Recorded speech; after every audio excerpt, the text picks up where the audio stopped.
Hi everybody, welcome to Behind the Music. This week we are so excited. We have a fantastic guest for you all to share and listen to, and to hear this person's heart and their journey in the music industry, both gospel and secular. And like I said, this person, I don't know who this person hasn't worked with. Bio, I'm not even going to read the bio. The bio is so extensive, it would take the entire show. Jeff, you agree? Oh yeah, definitely. I mean, this person has played with so many people. It is untrue. You'd have to put some time aside to go through the list. I'm sure we'll give you some names and you can just go out and listen to that stuff when you get a chance. But more importantly, we've got our guest today that we're going to speak to, and he will just enlighten us about the reality of stuff behind the music. We want to find out about him, the person, which would be great. That's right. So without further ado, ladies and gentlemen, those of you, thank you for joining us on the GX platform, and thank you for joining us on Facebook and YouTube. Our guest this week is no other than, he's been titled as the godfather of gospel bass players, no other than Andrae GOUCHE. It is. You said it right. Did I get that right, my man? That's exactly how it's pronounced. Okay, cool. Listen, man. Welcome, Andrae. Thank you for joining us. And I thank you for thinking about me. And cool. Yeah, I'm excited. Listen, we want to know a little bit about your journey. You know, like I said, your credits is very extensive. It would take the entire show to read out. But, I mean, there are several well-known, well, everybody on it is well-known basically, but the person that jumped out to me was, Chaka Khan, you as a MD. But before we go there, just tell us a little bit about where it all began with you, as a musician, growing up in church. Well, it began with when we were kids. My mother, I have, actually two brothers now, but back then it was just one brother. I have a brother that's 20 years younger than me, so he wasn't around yet. My mother I'm the oldest of the first three kids she had. Okay, right. She told us all when I was about 8 years old that we had to learn an instrument. And my father had Hugh Masekela. Oh, wow. All right. Yeah. And so I knew he played the trumpet. And I was like, well, the trumpet only has 3 keys on it, so it's the easiest thing. So I picked the trumpet, not understanding that the trumpet is the hardest instrument to play because you have to do everything with your lip. Yeah. And so I chose the trumpet, and that's how I started. My mother was a gospel singer. My grandfather was a prominent pastor in Los Angeles, California, where I grew up. And so my mother was the vocalist for his church all the time, and she played piano and sung. And she eventually toured around the world for some years while we were young, singing background for some pop artists. It was funny because we thought she was famous because she was all around the world. I played the trumpet. I played for from the time I was 8 until I was about 16, I think. So 8 years. Okay. And I literally was horrible on the trumpet all of those years that I played it. I never got higher than second trumpet in the jazz band. And in '73, I'm gonna tell my age like a lot when I say a lot. Hey, no, go ahead, that's fine. But listen, you don't look your age anyway. Trust me. I'm very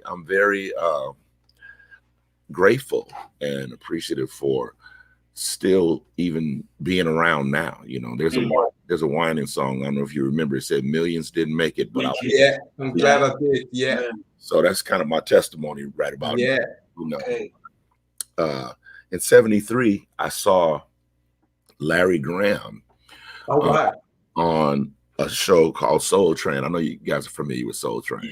Yeah. Saw him on Soul Train, and I just became enamored with the bass, and I begged my mom to get me a bass.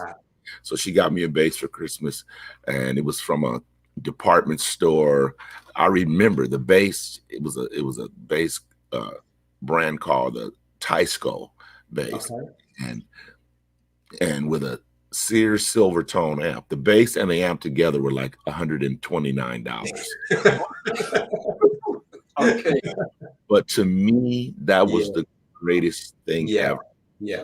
It was amazing because I played the trumpet all those years, and I was never good on the trumpet, but when I started playing bass, within a year I was doing gigs. Wow. How old were you then, Andrew? What age were you at then when you started playing bass? 14. Okay. Wow. I was 14. And so by 15 you were doing gigs? Yeah. And I was playing in churches around LA. And I'll never forget, I used to put that little raggedy amp in my car and go around and play. And when I got the bass, we were attending Reverend James Cleveland's church, and I sung in the choir. And when I got the bass, he had a bass player that toured with him, but his bass player lived in New York. So there was no bass player at the church, but there was a bass amp at the church. And I loved that bass amp because it was way better than the one that I had.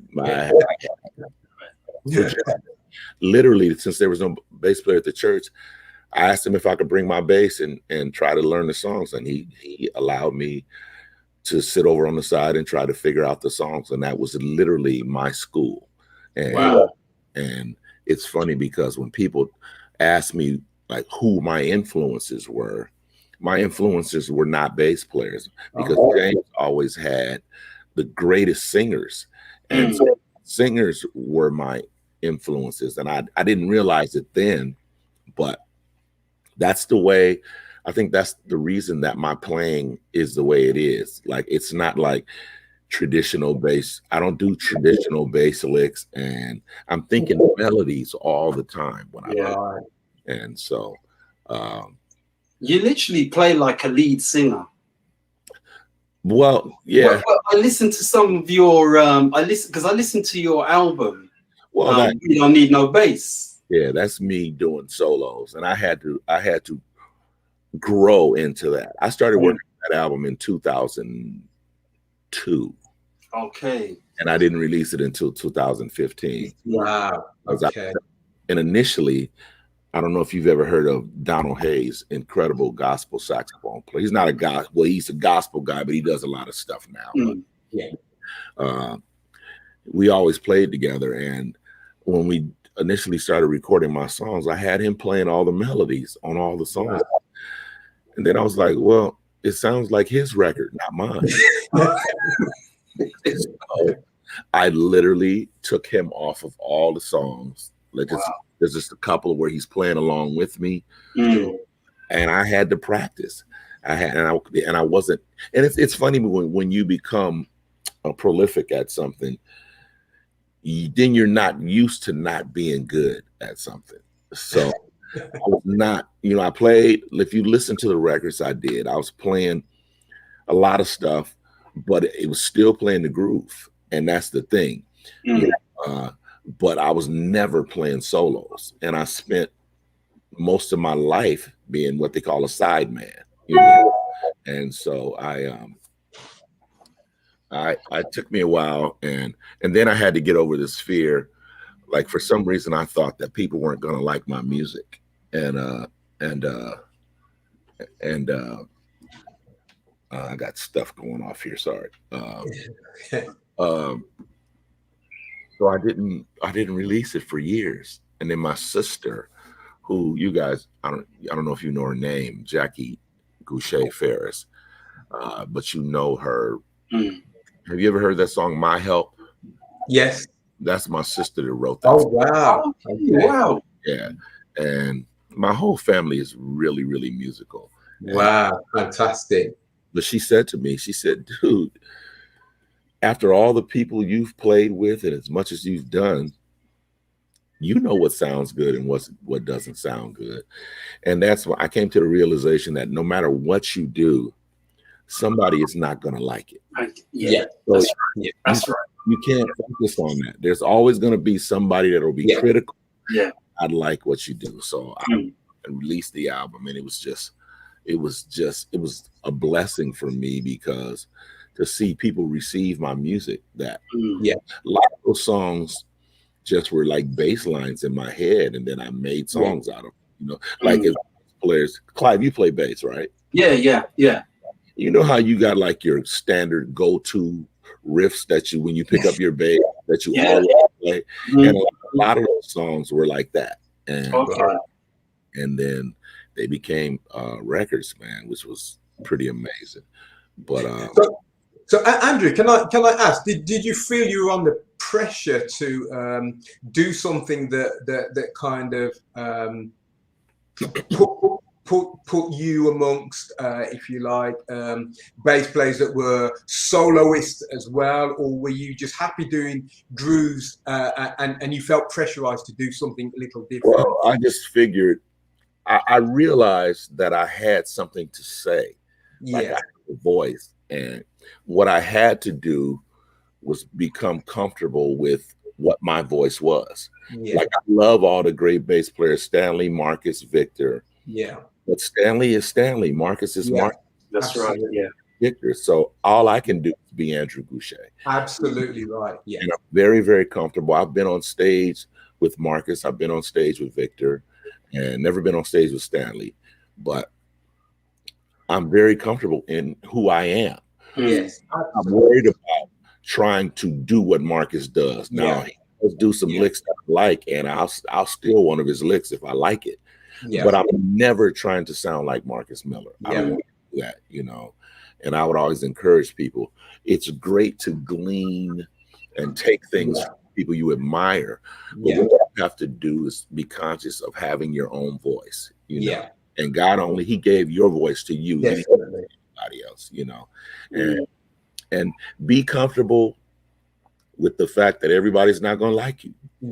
It's like, you know, everybody's not going to like you. So you can, a lot of people are discouraged by that, because especially in today with all the social media and how things get there like immediately everywhere. You can't be caught up in that, and you stay true to who you are, you know, and use what God gave you. Then sorry to interrupt you, Andrew. I think that's actually fantastic advice for young musicians or musicians that are coming up. And you know, I feel like I've been there as well. You know, you've been asked to do something. You want to sound like somebody else, but you've got to be comfortable with what God has given you. And you speak, and God gives you the words to say. You know, He will empower you. And you're just not true to yourself if you try to be somebody else. So that's great stuff. Thank you. And you have to be, you know, I look back at my life and I realize, and I'm happy with the fact that I never compromised what I believed, my principles, for the sake of a gig, you know.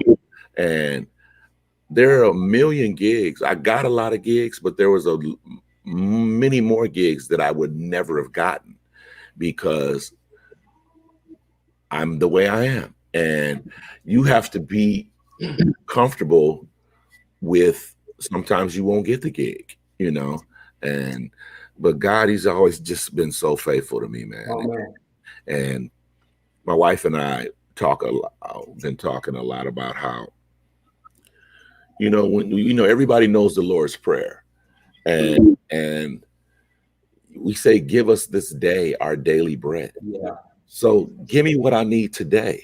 Absolutely. And I'll trust you for tomorrow. It's a different story. Absolutely. Which is what I've been doing, man, this last year, because I went through the pandemic depression like everybody else. You know, it was all of a sudden nothing. You know, and that's what made me kind of dive into, like, if you see my videos, this is the view you always see. This is where I'm sitting when I'm making all those videos. And literally I walk downstairs and I'm at work, you know. What helped me was when I started going live and interacting, because we need fellowship, you know. Exactly. Amen. Amen. That's right. It helped me because I actually got depressed for a minute and wasn't even playing. I didn't play for a few months, and luckily my wife has this incredible job, so she never lost a beat, and it's really about. Yeah, I tell people, I said I know my wife loves me because she doesn't need me. Like she's just fine without me, you know. Oh my days! You know, so I'm glad you mentioned the how the pandemic affected you, and because that's one of the things we wanted to ask, because we know some would say you're at the top of your game, but I just briefly speaking to you yesterday, I come to realize you're a very down to earth guy, and you're very in tune with who you are, and like you just said. You're teaching us about being true to yourself, so we can see that you're a principled man, and going through, and I'm happy that you're willingly sharing with us, how the pandemic affected you, because we know that can affect men in a lot of different ways, especially as the breadwinner and your family, like me, I'm always thinking family, roof over the head, providing. That's me, there was some years back, me and my wife were having the discussion, she said, you're always years ahead. But I think as a man, that is naturally, to me, it's how we should be thinking. Yeah, that's the natural order. Yeah, it's the natural way, So, yeah, sorry, I didn't mean to cut in, but I just found it very interesting that, you would willingly open up and, share how the pandemic, even affected you. And this is somebody like yourself, who we would say, you got gigs on tap, you got sessions on tap. And the pandemic is affecting every facet of the arts industry. Doesn't matter what level you're at, doesn't matter who you are. Everybody is feeling it at the same level. Right. Yeah. All at the same level at the same time. Yeah, and it's for the last year was actually a blessing because it forced me to get out of a comfort zone, and I understand. And see what you said about gigs on tap. Like I said, I'm 62. So what a lot of musicians have trouble reconciling themselves with the fact that one day you're not going to be the man anymore. It doesn't matter. Michael Jordan retired, Muhammad Ali retired. I don't care how great you are. Your season is going to come to an end for certain things. And I believe that our lives are a series of seasons. And there's a season for me to be doing all those gigs. And as I've gotten older, there's a lot of young cats that grew up. There's guys that grew up listening to the guys that grew up listening to me, And so they're coming in and they're killing and taking over the gigs and working for a lot less money than I'm willing to work for, So, and it's funny because most of the artists that I play with, they're all dying now, And I go down the list sometimes and it blows me away. Excuse me. I started with James, and then I work with James. I work with Walter and Edwin Hawkins. I work with Crouch, like all these people are gone now. And I was the young gun back then, Right. But what it shows us is that we have to be able to adjust to new seasons in our life. Sure. And embrace it, because you can either sit around and wallow in self-pity and be kind of what we call hating on the new cats that are coming and doing kind of gigs you used to get. But what it made me do, that's one of the main reasons I did my record, because right before I started working on it all those years, and then I don't know if you know, but I was the last bass player for Prince, and I was the last bass player in the New Power Generation.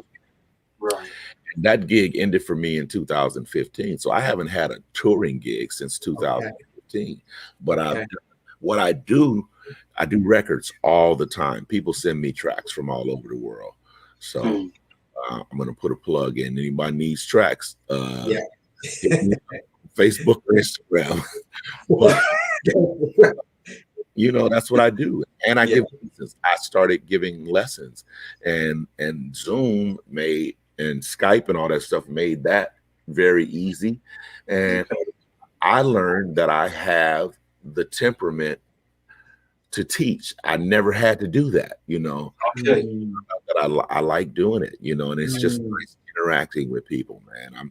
I just started playing at, there's a restaurant here, and I live in Seattle now. I'm from LA, but my wife got a job up here with Amazon, of course, a couple of years ago, 4 years ago. But I stayed in LA, but then I came up after 2 years because I was like, it just made no sense. I was coming up once a month and staying, and then going back to LA. I thought I had to be there for the business, but it just didn't make sense. So now I'm here. I absolutely love it. And the situation just happened for me in the last month that this new restaurant opened up, and it's a Creole soul food restaurant. It's right on the beach, Alki Beach, which is the main beach in Seattle. And this woman, somebody introduced me to her, and we spoke, and we just immediately clicked. And so now I'm in charge of all the music at that restaurant. Fantastic. So I'm able to have my own band. But I've been doing it for the last, I don't know how many years. And so I have my own band, and we play, and we do all kind of stuff because Seattle's a very diverse city. Yeah, of course. We do gospel, we do jazz, we do whatever, you know, and it's just, and it's been therapeutic for me because I'm able to, because when you have something, a gift that God gave you, and it's amazing to see how what he gave you is blessing somebody else. Yeah, absolutely. We've only been playing there 3 weeks. The first night we played there, this woman came up to me and said, "Can I just hug you?"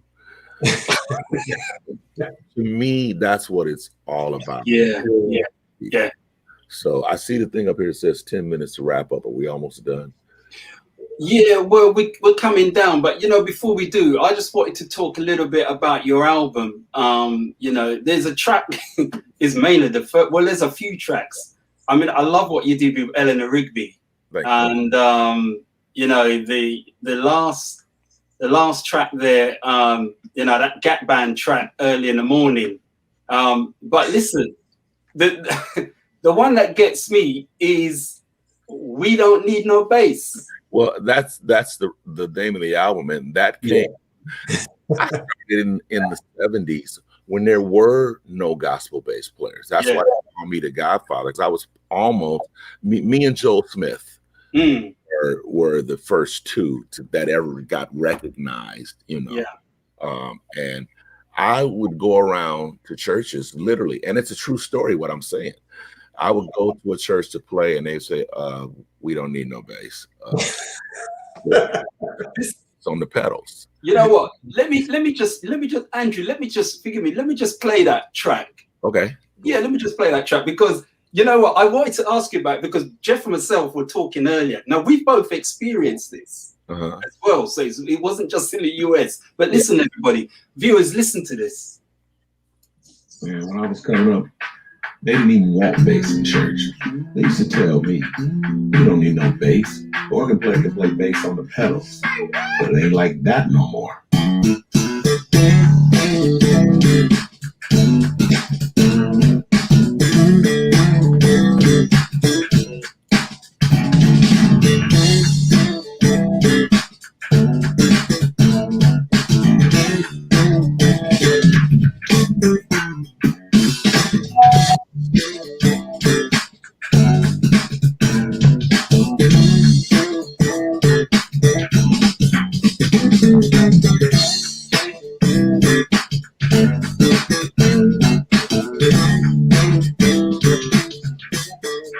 Right, I'm gonna fade that right there. Now listen, I have to agree, man. Listen, There ain't no Hammond organ on this planet with a bass like that. You know the point of making that it's only bass, and so it was.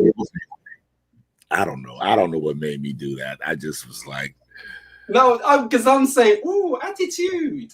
I said, listen to that. I said, no, that's such a true statement, though. yeah, It is such a true statement because I play bass, but I'm actually a guitarist. And I was sharing with Jeff earlier, you know, I can remember when turning up at national convocations and, you know, the musical director would see me come in and, you know, this is a Hammond player. And he's like, okay, where you going? Don't sit up near me, you know? And it's like, right. what against guitars, you know, back in the early days in the Black Pentecostal churches in the UK, guitars were the dominant instrument. You would have a bank of probably 6, 7 guitarists, even a banjo player, a bass player, and no keys. All of a sudden, when the keys come in with the Hammond, push the guitarist out. Wow. And then it took a while. Then we have, you know, guys like the late Paul Reed, Noel Robinson, Andy Smith, and a few others, you know, like Jeff, you know, that kind of brought the guitar back in, made it relevant that it's now cool to be a guitarist, you know, on the scene, on the gospel scene. But there was a time, you know, when keyboards were just coming in, guitar, rhythm, and lead was being pushed out. And that's where I was. Yeah. And so it's kind of similar thing, really, you know. Church is so steep in traditions. Hey, listen. Even that argument, not even just church, but people, period, even that argument of 4-string. When you hear somebody go, Jocko only needed 4 strings. Prince, the thing I loved about Prince was, well, he was only a year older than me, and so, but I was the oldest one in the band by far, and Prince was the kind of person, he liked to talk trash, and he said stuff like, yeah, GOUCHE's bass got all those strings on it. Why you got to have all those strings? Oh, she said we got to rap. But anyway, he said that to me. He said Larry's bass only has 4 strings, and I said to him, well, you know, this bass has those 4 strings on it too. So, why do you have all those knobs? Larry doesn't have all those knobs, and he was just trying to be funny. But I told him, I said, you know what, Prince, this bass is the reason you called me. And he say that. But I bet his jaw dropped when you heard it.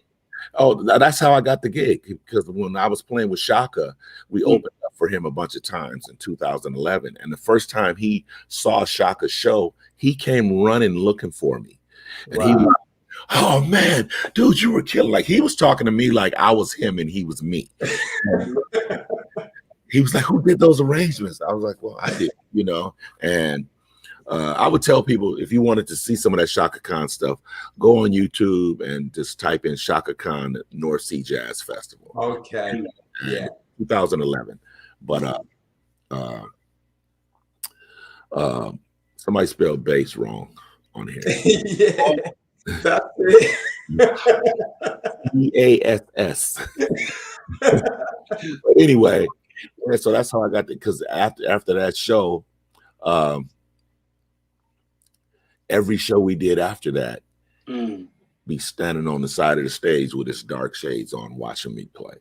And then in the end of 2011, Shaka fired us. She just fired the whole band. Really?